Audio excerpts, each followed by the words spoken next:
دوسرا جو آپ نے یہ لفظ فرمایا، بالکل دیکھیں پبلک کا سینٹیمنٹ جو سا ہوتا ہے وہ ہمیشہ وہ اپوزیشن کے ساتھ ہوتا ہے. اس وقت اپوزیشن کے طور پر لوگ عمران خان کو دیکھ رہے تھے. پھر کچھ کیسز ایسے تھے، اسپیشلی ایک آدھ ایسا کیس تھا جو میں کہتا ہوں جس کا فیصلہ یہی آتا بے شک، لیکن یہ ٹائم ٹھیک نہیں تھا. انہوں نے جو فیصلہ عدت کے کیس کی میں بات کر رہا ہوں، وہ جب آیا اس سے بھی میں سمجھتا ہوں کہ ایسی ایسی خواتین کی لائنیں میں نے لگی دیکھی کہ جو شاید عام حالات میں ووٹ نہ ڈالتی، انہوں نے بھی غصے میں آ کے ووٹ ڈالا. ایک پھر آپ کا منشور بہت لیٹ آیا، 8 دن پہلے آپ کا منشور آ رہا ہے. یہ ایک بہت بڑی وجہ ہوتی ہے کیونکہ جو سینئر کے لوگ ہوتے ہیں، سیزن لوگ ہوتے ہیں، سینئر سٹیزنز ہوتے ہیں، جو جذبات کی رو میں نہیں بہتے، وہ ایبزارب کرتے ہیں، پڑھتے ہیں جماعتوں کے منشور اور اس کے بعد مائنڈ میک اپ کرتے ہیں. ایک یہ. پھر ایک اور اہم فیکٹر تھا کہ جب میاں صاحب تشریف لے آئے تو میں سمجھتا ہوں ہمارے جو امیدوار تھے وہ بھی کو ٹھنڈے پہ گئے کہ جی چلو میاں صاحب آ گئے نے تے بس ہوں تے سچے خیراں. ایک تو انہوں نے ایفرٹ نہیں کی جو ان کو انڈیویجولی کرنی چاہیے تھی. اور سب سے بڑا فیکٹر جس کی طرف شاید آپ نے اشارہ کیا یا نہیں، وہ تھا آپ کا 60% پلس یوتھ. کون سا؟ جو مڈل کلاس کا ہے، ایجوکیٹڈ ہے، جو اور جاب لیس بھی ہے. اس نے اس سسٹم کے خلاف ریوولٹ کیا ہے کاشف عباسی صاحب، کیونکہ جب وہ دیکھتا ہے پیچھے مڑ کر کہ اس کے باپ کی کمر ٹوٹ گئی ہے اس کو ڈگری دلانے میں، اس کے باپ کی ماں کی بینائی کمزور ہو گئی ہے، اور جب وہ ڈگری ملتی ہے اور وہ جب وہاں جاتا ہے اور میرٹ پہ ہوتا ہے تو وہاں اس کو اشرافیہ کا ناک دستا ہے، وہاں اس کو میرٹ پر سفارش جو سی ہوتی ہے اس کا میرٹ سر کھا جائے. یہ جس سسٹم کی آپ بات کر رہے ہیں، اس سسٹم کے خلاف یوتھ نے ووٹ ڈالا، میاں صاحب اس سسٹم کے نمائندے بن کے اس الیکشن میں آئے.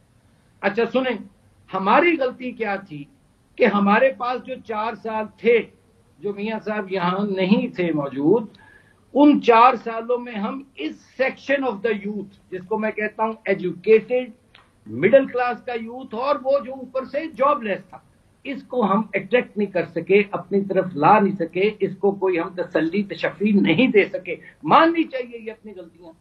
ٹھیک ہو گیا. ساری تو آپ کی اس یوتھ کو نہیں مائل کر سکے، لیکن یہ پاور پالیٹکس کہاں سے آئی؟ میاں صاحب کا آخری الیکشن تھا جس میں ان کو اپنی لیگیسی بنانی چاہیے تھی. کہتے میں اصول کے ساتھ کھڑا رہوں گا، جیسے انہوں نے 2-3 حکومتیں ماضی میں قربان کی بھی، کہ حکومتیں قربان کی، سابق آرمی چیف کو گھر بھیجا، 99 آپ کو یاد ہے، آپ کو 2014 اور 17 یاد ہے. کیا ہوا اس نواز شریف کو جس نے پھر ڈیل کر لی؟ اس نے کہا کہ میں نمائندہ بننے کو تیار ہوں.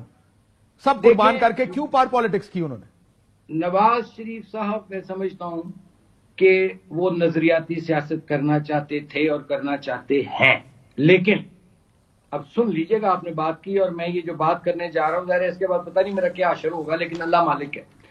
لیکن میاں صاحب کے جو یہ خواہش ہے ان کی اور جو بڑے عرصے سے تھی، اس خواہش میں ان کے ساتھ جو لوگ تھے، جو میجورٹی، ان کی اپنی علیحدہ ضروریات تھیں.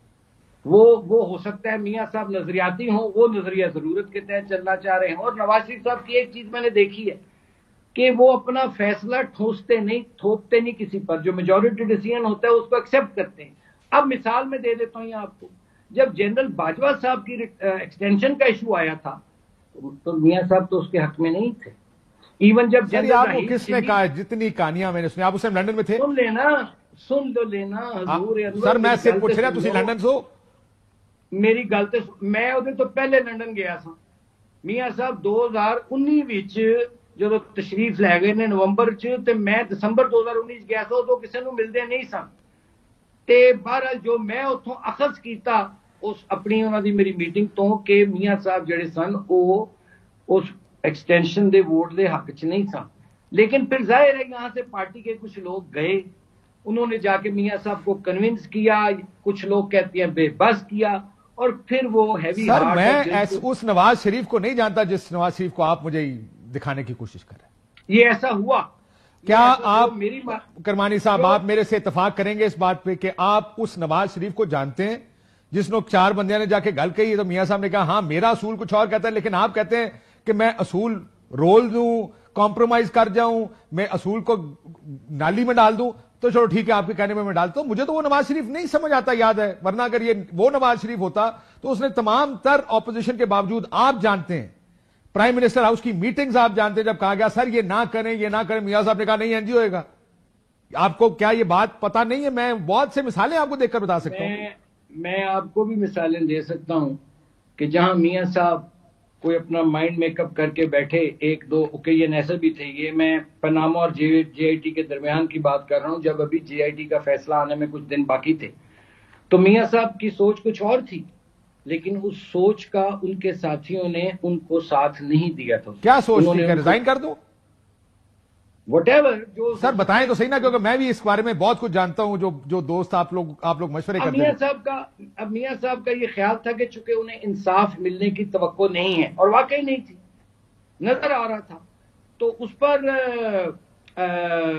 ان کا خیال تھا کہ اس کو میں سٹیپ ڈاؤن کر کے اور پھر پبلک میں چلا جاؤں، ان کو بتاؤں، کیونکہ ایک پرائم منسٹر کے تو ہاتھ بندھے ہوتے ہیں نا، ایک حد تک بات کر سکتا ہے. تو لیکن اس میٹنگ میں مجھے یاد ہے، اور میں یہ بھی عرض کر دوں، اس میٹنگ میں شہباز شریف صاحب موجود نہیں تھے، تو جتنے آپ کے وزراء تھے ان کسی نے کہا جی کہ میری تو پتہ نہیں فلانی کوئلے کی آ رہی ہے، پتہ نہیں کھیپ آ رہی ہے، کسی نے کہا جی میرا تو بجلی کا منصوبہ، کسی نے کہا جی میری تو فلانا منصوبہ مکمل ہونے کو ہے. میں نے نارملی بات نہیں کرتا، لیکن اگر میاں صاحب کو یاد ہو میں نے وہاں بات کی تو میاں صاحب نے کہا تسی بھی کوئی گل اج کرنی؟ میں کہا جی. تو میں نے انہیں کہا کہ سر بات یہ ہے کہ میرے خیال میں آپ الیکشن اناؤنس کر دیں، یہ ساری JIT ہوا میں تحلیل ہو جائے گی، لوگوں کا اور طرف چل پڑے گا، جس کی ایک دو لوگوں نے تائید بھی کی.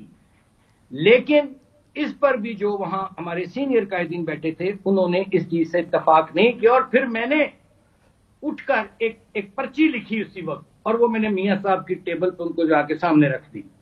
اس پہ میں نے کچھ لکھا تھا جو انہوں نے پڑھا، اور پڑھ کر انہوں نے اس کو مروڑی بنا کر جب پھینکنا چاہا تو میں نے کہا نہیں مجھے دے دیجئے، میں جیب میں رکھ لی. میں کیا لکھا تھا اس پرچی پہ؟